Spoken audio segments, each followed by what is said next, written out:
لیے بخاری کی ایک حدیث میں پڑھتا ہوں. حضرت ابو ہریرہ رضی اللہ تعالیٰ عنہ فرماتے ہیں، یہ صحیح بخاری کی حدیث ہے، ایک اعرابی دیہات کا آدمی آیا نبی کریم صلی اللہ علیہ وسلم کے پاس اور کہا یا رسول اللہ دلنی علی عمل اذا عملته دخلت الجنہ. اے اللہ کے نبی صلی اللہ علیہ وسلم مجھ کو کوئی کام بتلائیے جس کام کو میں کر لوں تو جنت میں چلا جاؤں، جنت میں چلا جاؤں. نبی کریم صلی اللہ علیہ وسلم نے جواب دیا کہ ان تعبد اللہ ولا تشرک به شیئا، اللہ کی عبادت کرو، اللہ کے ساتھ کسی کو شریک نہ کرو، اور کیا کرو وَتُقِيمُ الصَّلَاةَ الْمَفْرُوضَةَ وَتُؤْتِ الزَّكَاةَ الْمَفْرُوضَةَ وَتَصُومُ رَمَضَانَ، تم فرض نماز پڑھو، فرض زکات دو اور رمضان کے روزے رکھو. یہ بات کہی، وہ آدمی اٹھ کر کے جانے لگا اور کہنے لگا کہ واللہ اللہ کی قسم نبی صلی اللہ علیہ وسلم کی اس بات پر میں زیادہ نہیں کروں گا، نبی صلی اللہ علیہ وسلم کی بات پر میں زیادہ نہیں کروں گا. دوسری روایت میں ہے کہ کم بھی نہیں کروں گا، کم اور زیادہ نہیں کروں گا. نبی صلی اللہ علیہ وسلم جب وہ بندہ جانے لگا تو آپ صلی اللہ علیہ وسلم کہنے لگے من یسرنی ان ینظر الی رجل من اہل الجنہ، جس آدمی کو اس بات سے خوش ہونا چاہتا ہے جو بندہ کہ وہ جنتی انسان دیکھے، اس آدمی کو دیکھ لے یہ جا رہا ہے جنتی آدمی، یہ آدمی جنتی ہے. غور کریں، وہ سوال اس میں ہے، وہ جواب اس میں ہے کہ حضرت عثمان رضی اللہ تعالیٰ عنہ کیوں یہ فکر کیے تھے کہ محمد رسول اللہ صلی اللہ علیہ وسلم ہی سے پوچھنا، صحابہ اکرام تھے کیوں نہیں پوچھے؟ مسئلہ یہ ہے کہ اگر میں کوئی بات بتاؤں اور کوئی حافظ صاحب بات بتائیں، کوئی عالم صاحب بات بتائیں، یہ ان کی بات ہماری بات دین نہیں ہے، ہماری کوئی بات دین نہیں، ہماری بات شریعت نہیں. شریعت دین وہی ہے جو اللہ رب العالمین نے محمد عربی صلی اللہ علیہ وسلم پر اتارا. اسی وجہ سے قرآن مجید میں اللہ تعالیٰ نے کیا کہا اتبعوا ما انزل الیکم من ربکم، تم لوگ اس بات کی اتباع کرو جو تمہارے رب نے نازل کیا ہے.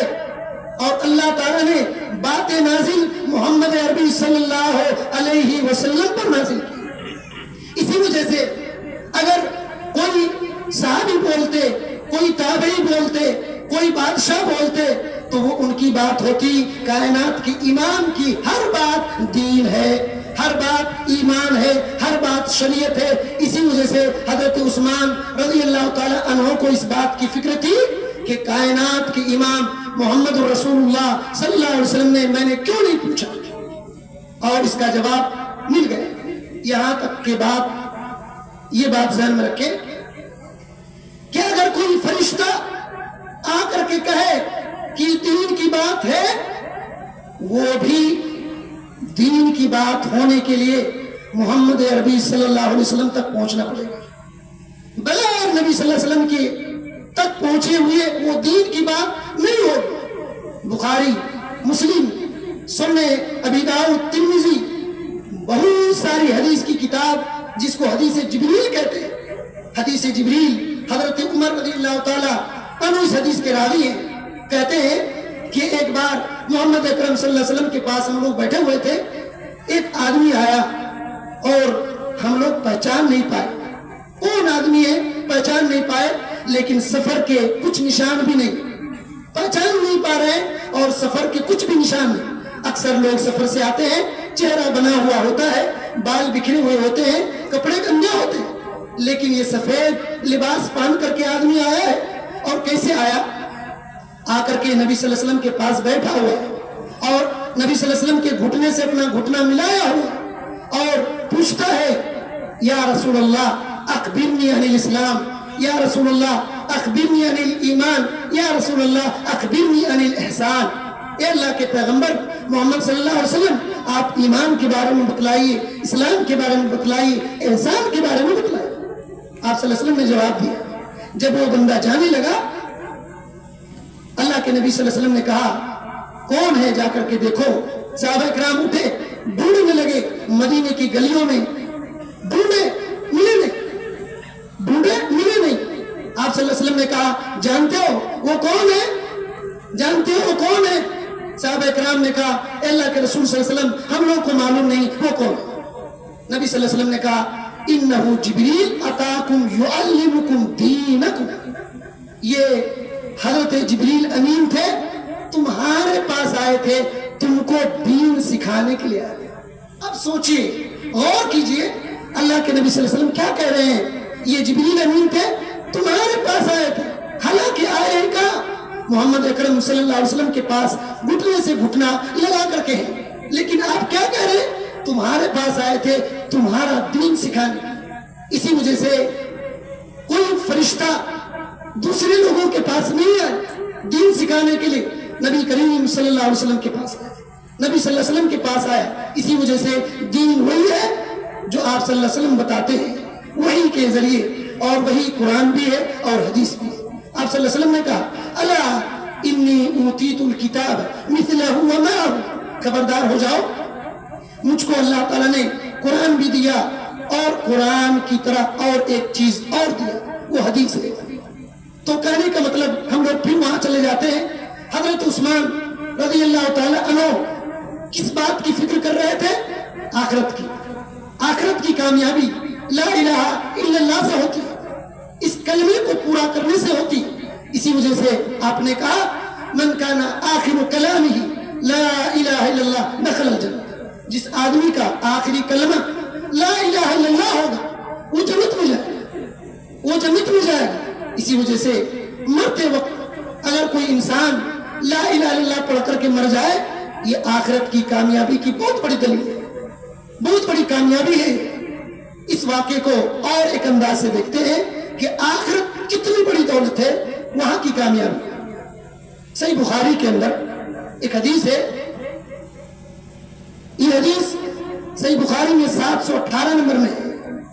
حضرت ام العلا رضی اللہ تعالیٰ عنہ بیان کرتی ہے، یہ خاتون ہے، یہ عورت ہے۔ ایک صحابی رسول حضرت عثمان بن مظعون، یہ دوسرے صحابی، وہ حضرت عثمان بن عفان تھے، نبی صلی اللہ علیہ وسلم کے داماد تھے۔ یہ حضرت عثمان بن مظعون رضی اللہ تعالیٰ عنہ۔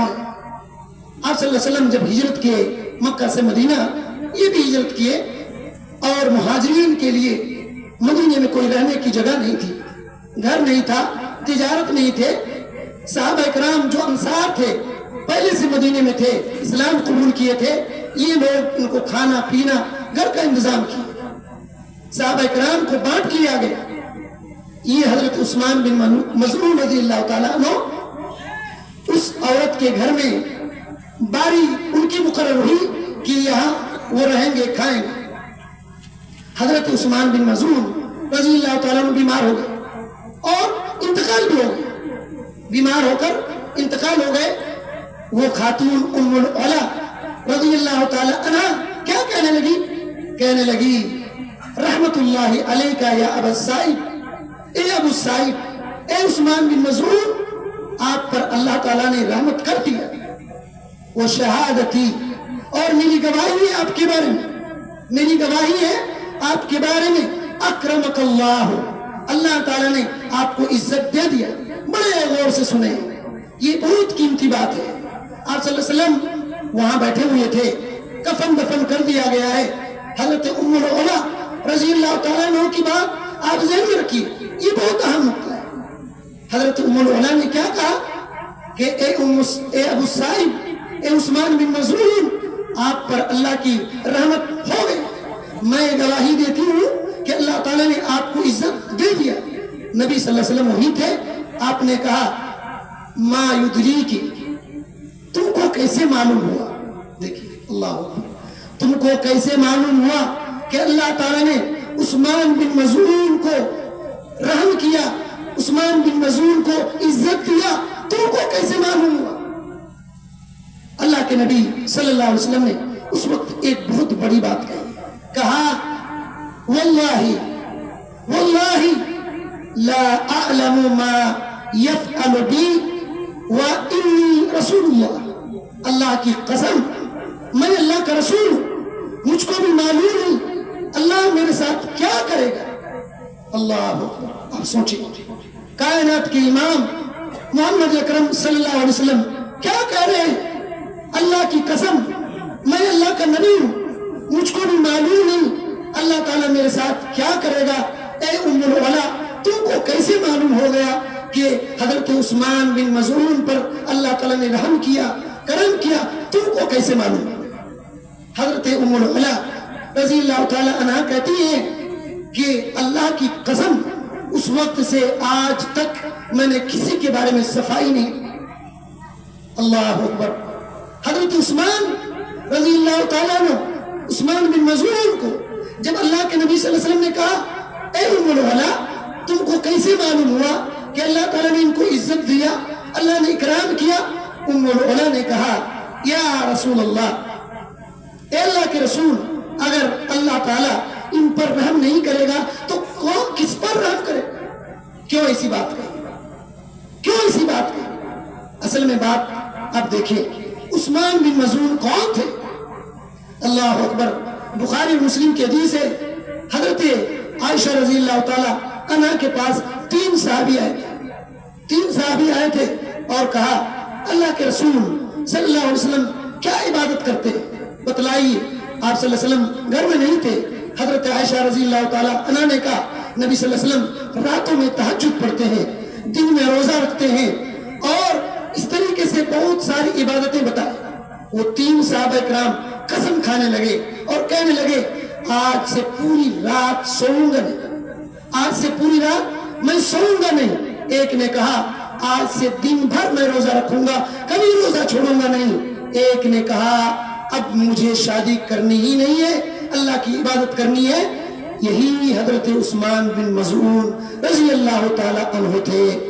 اللہ کی رضا کے لیے, اللہ کو خوش کرنے کے لیے انہوں نے یہ کہہ دیا کہ اللہ کے نبی پیغمبر ہونے کے باوجود بھی, کائنات کی امام ہونے کے باوجود بھی جب اتنی عبادت کرتے ہیں تو ہم کو کتنی عبادت کرنی چاہیے. اب میں کیا کروں گا, شادی کرنی ہی نہیں ہے, اب صرف اللہ کی عبادت ہی کرنی ہے.